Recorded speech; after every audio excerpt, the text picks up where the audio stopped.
अस्सलाम वालेकुम चिल्ड्रन, कैसे हैं आप लोग? हमने अपने सबक नंबर 2 की रीडिंग कंप्लीट की थी। सबक हमारा था पैदाइश। आपने उसको अच्छे से रीड किया? ठीक है।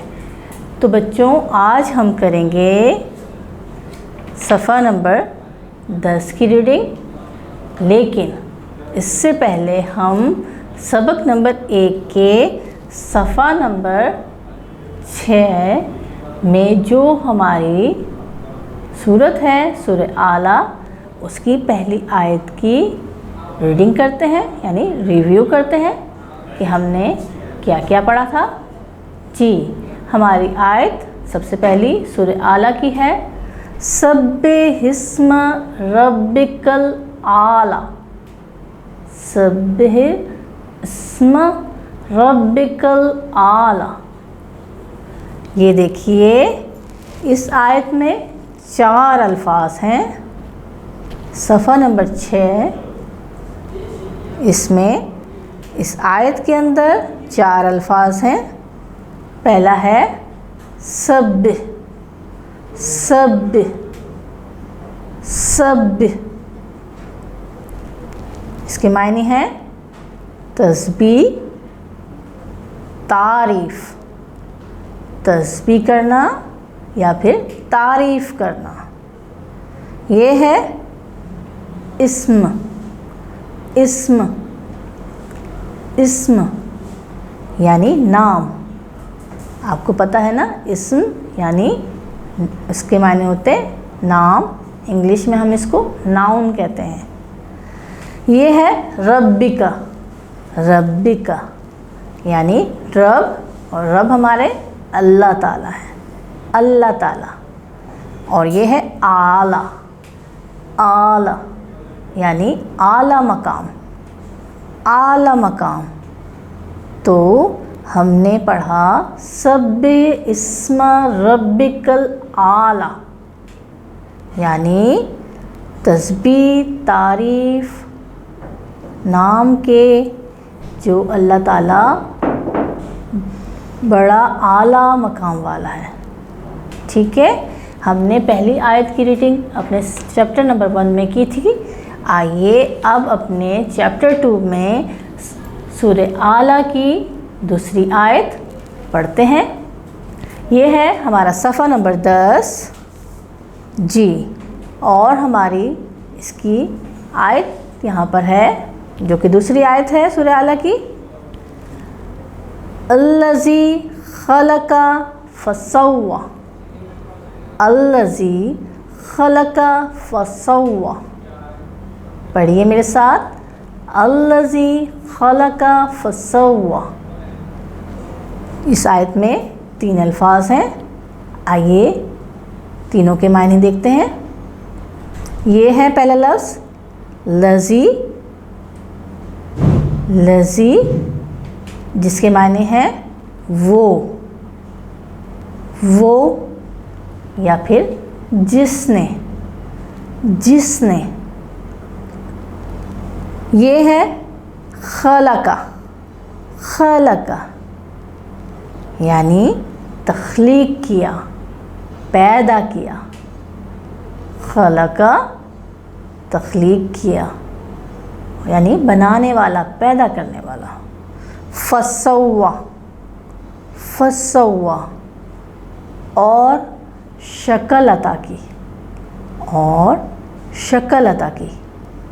लज़ी खलका फसव्वा यानी वो जिसने तख्लीक किया और शक्ल अता की। तो बच्चों, हमने अपनी दूसरी आयत के मायने जाने। हमने पहली आयत पढ़ी थी सब्बिहिस्म रब्बिकल आला। हमारी दूसरी आयत लज़ी खलका फसव्वा। हमने दोनों आयतों के मायने पढ़े। बच्चों, आपने इन दोनों आयतों को अच्छे से पढ़ना है, याद करना है, और दोनों आयतों के मायने वो भी याद करने हैं। तो हमारी सूरह आला की 2 आयतें हमने कवर की।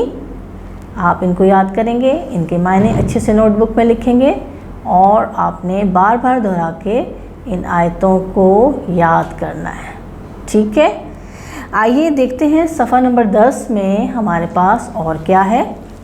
ये देखिए सफ़ा नंबर 10 में ये है, अल्लाह रेत के ज़र्रे को सीपी में दाखिल करके मोती बनाता है। अल्लाह रेत के ज़र्रे को सीपी में दाखिल करके मोती बनाता है। आपने सी साइड कभी गए हैं? जी, सी साइड्स पे वहाँ पर बहुत सी सीपियाँ होती हैं और आपने कभी देखा है कि सीपी एक नीचे और एक ऊपर यूँ करके बंद होती है और खुलती है, तो उसके अंदर एक छोटा सा मोती होता है। उस मोती के बारे में यहाँ हकीकत बयान की है कि अल्लाह ताला ने रेत का ज़र्रा असल में होता है, वो सीपी में डालता है और वो उस सीपी के अंदर रह के अल्लाह के हुक्म से मोती बन जाती है। और वो मोती पता है बहुत कीमती होता है, लेकिन ये अल्लाह की ज़ात है जो कि रेत से मोती बनाती है। ये देखिए दूसरा पॉइंट है, बारिश की नमी की वजह से फफूंदी वजूद में आती है। बारिश की नमी की वजह से फफूंदी वजूद में आती है। जी, बारिश में बहुत ज़्यादा नमी दरख्तों पर या फिर ज़मीन पर हो जाती है, तो उसकी वजह से एक ग्रीन सी आपने देखा है, कभी काई, कभी फफूंदी, कभी ऐसा लगता है जैसे कि ये नाकारा चीज़ कुछ वजूद में आ गई है, लेकिन उसके भी बहुत से बेनिफिट्स होते हैं और वो चीज़ किसी न किसी काम आती है। तो इसको भी अल्लाह ताला क्रिएट करते हैं। तो यहाँ पर है, बारिश की नमी की वजह से फफूंदी वजूद में आती है। तीसरा पॉइंट है हमारा है, फूल एक कली से बनता है। फूल एक कली से बनता है। चौथा पॉइंट है, अल्लाह के हुक्म से शहद की मक्खी मोम से छत्ता बनाती है। अल्लाह के हुक्म से शहद की मक्खी मोम से छत्ता बनाती है। जी, हमने तो सबक में भी ये पढ़ा था। ये है पांचवा पॉइंट, शहद के हर छत्ते में एक कमरे जैसा होता है। शहद के हर छत्ते में हर कमरा एक जैसा होता है, जिसमें 6 दीवारें होती हैं। जिसमें 6 दीवारें होती हैं। आपने देखा है कभी शहद का छत्ता गौर से? जी, वो स्क्वायर में नहीं होता, ना तो सर्कल में होता है। जी, वो तो लाइक अ पेंटागन दीवारें होती हैं और उसका बाकायदा एक हिसाब किताब होता है और हर जो उनका होल है वो अगले होल जितना ही होता है। तो ये सब चीज़ें अल्लाह ही मुनासिब मिक़दार से बनाते हैं। तो हमने ये 5 पॉइंट आज पढ़े। आप इसकी रीडिंग करेंगे और मैं आपसे कुछ सबक के मुतालिक सवालात करती हूँ। आप बताइए कि उन सवालात के जवाबात। जी, बताइए कि बादलों की इब्तिदा कहाँ से होती है? बादलों की इब्तिदा कहाँ से होती है? जी, आपने ये सोचना है और इनके मायने, इनके जवाबात तलाश करने हैं। ये बताइए कि तमाम अशिया को शक्ल किसने दी है? जी, हर एक की शक्ल एक दूसरे से अलग होती है। जानवरों की शक्ल अलग होती है, इंसानों की शक्ल अलग होती है, परिंदों की शक्ल अलग होती है। तो ये शक्लें किसने दी हैं? अच्छा, ये बताइए कि अल्लाह को सजदा करना क्यों अहम है? जी बताएंगे आप।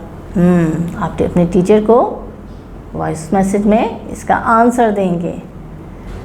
ये बताइए कि तख्लीक करने की ताकत किसके पास है? जी, कोई है ऐसी ताकत जो चीज़ों को तख्लीक करती है या पैदा करती है? जी। अच्छा, ये बताइए कि हम अल्लाह का शुक्र क्यों अदा करते हैं? जी, इसका आंसर तो आपको अच्छे से आता है। और ये भी बताइए कि हम अल्लाह का शुक्र कैसे अदा करते हैं। ठीक है, इन तमाम क्वेश्चंस के आंसर आप अपने टीचर को वॉइस मैसेज पर देंगे। और अगली क्लास में जो आज हमने 5 पॉइंट पढ़े हैं ना, हम उनके क्वेश्चंस करेंगे। ठीक है, और आपने अच्छे से सूरह आला की दोनों आयतें भी याद करनी हैं, उनका तर्जुमा भी याद करना है। ठीक है, ओके चिल्ड्रन, अगली क्लास में मिलेंगे। अल्लाह हाफिज़।